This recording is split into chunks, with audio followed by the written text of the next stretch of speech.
I'ma keep it a bean. Stick to the script, every scene. This from last year, but they clean. Say to say, I'ma take something else, but it's winning team. Charlie Sheen, fam gang, the regime. I'm from Piney Green. What's goody, Shellitronnn here. You can call me Shells, and I'm back at it again with a brand new video. And I'm gonna keep it a Bowberry biscuit. This was a good game. I'm gonna be real. This game between the Panthers and the Packers, which got flexed to the 4 o'clock slot, was actually a good game. Now look, the result wasn't a good result. This ain't the former BCS with its quality losses, but from what I saw in this game, there was a lot of good things that I saw, even when there were some really bad things. So let me go and start from the beginning and talk about those things real quick.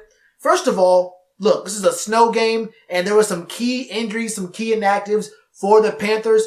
First of all, James Bradberry was out. I thought he might be able to play this game. He had a groin injury, but I think right when the team brought up Cole Luke from the practice squad, they were pretty much saying that, look, maybe James Bradberry can go, but here's a little hint.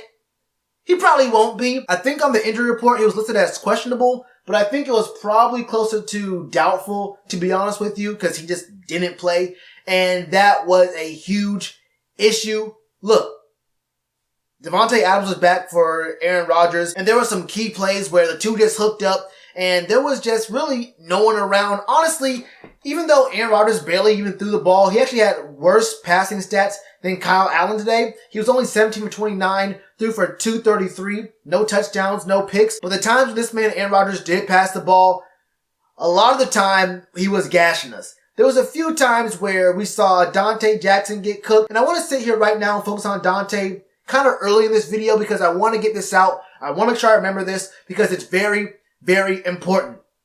Dante Jackson is a good corner. He's a good corner who makes a lot of mistakes. Y'all remember back last year we had the All or Nothing, and this past summer, everyone saw that episode where Mike Adams and Captain Munderland were talking to this man, Dante, talking about, hey man, you do some really good stuff out there in the defense, but there are some big problems that you need to fix. And these interceptions you're getting is kind of hiding them from the public, but you can't fool us, and you can't fool the coaching staff. We all see what's happening. If you remember, it wasn't just the players who had a meeting with him. He also had a one-on-one meeting with his position coach. Dante Jackson has huge problems getting lost on routes and staring in the backfield. Quarterbacks can trick this man with their eyes. Quarterbacks can make him just sit down in his zone or wherever he's supposed to be and forget what he's doing consistently. And we see that happening, but then the very next play he gets a pick. So you kind of forget, I said, okay, well, he had a really good play. You just remember that Dante Jackson got a pick. That's a really great stat for a corner. But we saw today, Aaron Rodgers outsmarted this man numerous times. And what's really funny is, I remember asking in a lot of different videos why the coaching staff was having this man sit so far off, giving such soft coverage at the line of scrimmage pre-snap. And this is why. Because the further back you are when the ball is snapped, the less chances you have of getting beat deep once you get caught looking in the back of the backfield. And we see that that is a huge problem for him. That was actually one of the biggest things on his scouting report coming out of college at the combine. All the positives said the man's fast. And we know he's fast. He ran a 4.32 40. He's a fast dude. But literally all the negatives were saying he gets caught looking in the backfield. He doesn't play good on the routes. There are some poor tackling mechanics. And I want to get into that too because look, Dante Jackson does have very, you can continue this for the next 5 minutes, bad tackling mechanics, but he is not the only one. Name everyone on the team except for Shaq Thompson and Luke Kuechly. They have bad tackling mechanics. If it's not going for the shoelaces, going for the ankles on tackles, if it's not trying to go for shoulder hits, hit sticks when you should be wrapping up, if it's not these guys trying to arm tackle or have some really weak strips or attempts at strips in the open field, these guys do not want to tackle. We know our run D is bad. The run D is horrible. I'll get to that in a minute. But in the pass game, when you blow coverage, you're going for strips and letting dudes take you on a ride for 10, 15 extra yards. I'm looking at Eric Reed here. These were things on plays where we beat ourselves. This was early in the game. It was just Aaron Rodgers playing with us, but he really did not have to because Jamal Williams and Aaron Jones, they could have really just ran the ball every single play and they would have won. It wouldn't have been 16-24. It would have probably been a little bit closer to that, a lot lower scoring, and then we'd have had a lot less time of possession. But these Packers, they really could have ran the ball a lot more. 27 rush attempts, 13 for Aaron Jones, 13 for Jamal Williams. They combined for like 160, 155-ish. But they really had a lot more. This is another running back for a team that got 3 touchdowns on us. This team is built solely to pass rush. We have no run defense at all. But at this point, you wonder to yourself, wait. Top of the video, you said this was a good game and you like what you saw. I'm hearing a lot of negatives here. I just want to know when the positives going to come out. The positives came after the negatives. We know about Kyle Allen being a fumble hound. This man couldn't go a game without fumbling the ball. This man wanted the football to meet the turf every single time he touched the field. And we saw a couple weeks there where he didn't fumble. But today, it was kind of cold. And kind of cold putting it really soft because it was actually snowing, flurrying at first. And then it started coming down pretty heavy later on.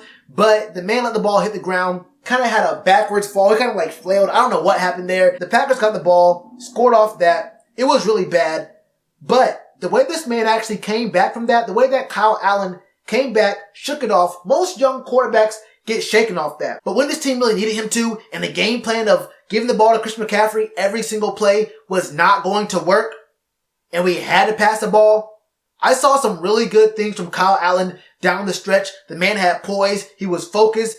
There were some times the rush got to him, and there were some times where I saw him continue to hold the ball just a little bit too long. But we have to remember that Dennis Daly was playing left tackle. There were some times we looked good, but a lot of plays where Dennis Daly was just getting cooked. And I mean absolutely fried in the pass rush. In the second half, he was out for the rest of the game. We had to move Taylor Moton to left tackle. Darrell Williams went to the right tackle. And the game kind of got out of hand. But I'm getting ahead of myself. I want to talk about these refs. Tell me how we sacked this man Aaron Rodgers, right? We sacked this man Aaron Rodgers. It's Gerald McCoy.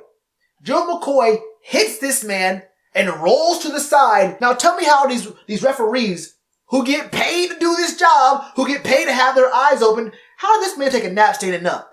I just want to know how this man really took a 4-second nap standing up, woke up and said, oh, whoa, Aaron Rodgers on the ground? They're not going to score on this drive? Hold up.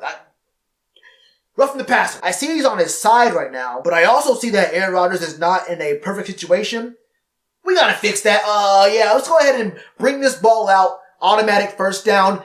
Everyone in the stadium knew that was a garbage call. The announcers knew it. The coaches knew it. Ron Rivera mentioned it in his post-game presser, but you really can't, you can't talk about the refs. They have immunity from having any sort of amount of accountability at all. They could have conferred on it. They didn't. There's a referee upstairs. But they don't call down and say, hey guys, you might have got this one wrong. I don't think it was a roughing the passer. I mean, you can challenge plays. You can only challenge pass interference, but you can't challenge these garbage rules that protect quarterbacks. That was a bad call right there. That could have been a 10-point swing in this game. I didn't like how Ron Rivera called to accept the penalty on third down. They really could have gone to fourth. I know if you go to fourth down right there, it would have been a field goal that's guaranteed. But you don't want to give Aaron Rodgers another play, even if it is 3rd and 20. I know you want to trust your defense, but on 3rd and 20 against Aaron Rodgers, you really don't want to give Aaron Rodgers any chances at all. Do not give this man any extra chances, especially since the Packers O-line was playing way better today than they've ever played this whole season. Our pass rush was not getting in. So when you have a team that just can't defend against the run, and cannot get to the quarterback on passing downs or passing plays, it's kind of a recipe for disaster. This game should not have been this close. And look, I can't be too mad at the 2-point conversion. I don't agree with it, and I don't care what the analytics say. Like, I don't care what the 3rd, 4th sabermetrics analytics have to say about going for it on 2 on a touchdown that brings within 8 points and how it's a smart play. I don't care about any of that. You go for it there and you miss it, you have to go for it again to win the game later on, which, I mean, we could have tied the game with a field goal had we got a touchdown late in this game. And I want to speak on this final drive real quick for Kyle Allen, because that's where I get most of the positives from this game. Kyle Allen showed heart. Our defense late in the game showed heart.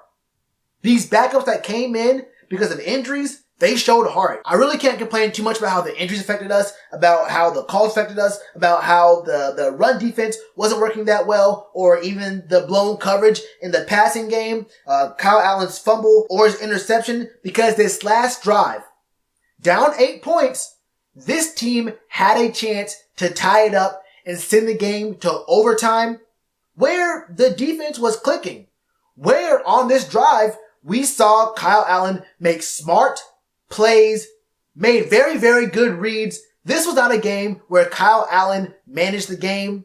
Kyle Allen played like a starting quarterback. Yes, we lost in a low-scoring game, pretty low-scoring game, but this was actually a very impressive game for Kyle Allen. This goes above and beyond what you expect from a game manager. Very, very low-stock quarterback who comes in after your franchise guy gets injured and is on IR. We saw this man make some really good passes. We saw Jarius Wright make a really good deep catch. DJ Moore went crazy. Curtis Samuel went crazy. We actually targeted this man, Greg Olsen. He had 98 yards. DJ Moore had 120 yards. This man, Kyle Allen, threw for over 300 yards this game. And this is Kyle Allen having a great game where Christian McCaffrey did not have like the best game of all time. Yes, he got over 100 yards on only 20 carries, and that is over 5 yards a carry. That is a great game. But it wasn't like a Christian McCaffrey memorial like domination game where the defense could not do anything about him. We needed Kyle Allen to win this game, and we almost got there. Half-yard line.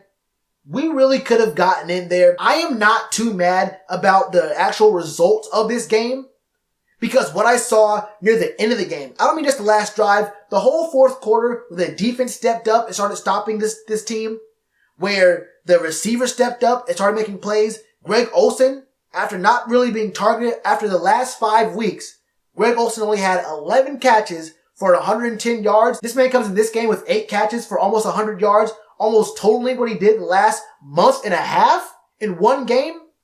That's big. I'm not mad about that at all. Yes, you want to win the games. And yes, it's going to be a really, really tight race in the NFC. But there's a lot of football to be played. 7 more weeks of football. And I'm going to say something real right now. I'm going to be really, really real right here. I'm not sure this team is built to make a deep playoff run. As it stands right now, I don't really know if this is a deep playoff run team. I'm not throwing in the towel. But what I'm saying is, I don't think any fan of the Panthers right now are really seeing us as a team that can win 2 games on the road in the playoffs. It's not impossible, but I'm saying it's probably highly, highly unlikely. So I'm not pissed off that we lost this game to the Green Bay Packers in Green Bay against Aaron Rodgers and this man, Davante Adams. I saw a lot of heart out of backups, starters, and Kyle Allen late in the game where we could have won. I see more things to be proud of than I see to be pissed off about. That's how I feel about it. What are your thoughts about it? Thoughts on the refs, score, Kyle Allen? Was it an all-around negative game? Talk about the playoff picture for us as well. Do you see this team making a deep playoff run? I don't know. I could be wrong. Let me know all your thoughts in the comments below. There's ways to support the channel in the description below. And you already know to do with that like button. Cheers to you, appreciate the chance. Been told y'all I been the man. Been told y'all I had the gift. Tell a friend to tell a friend. Real ones gonna recommend. Count this as another win.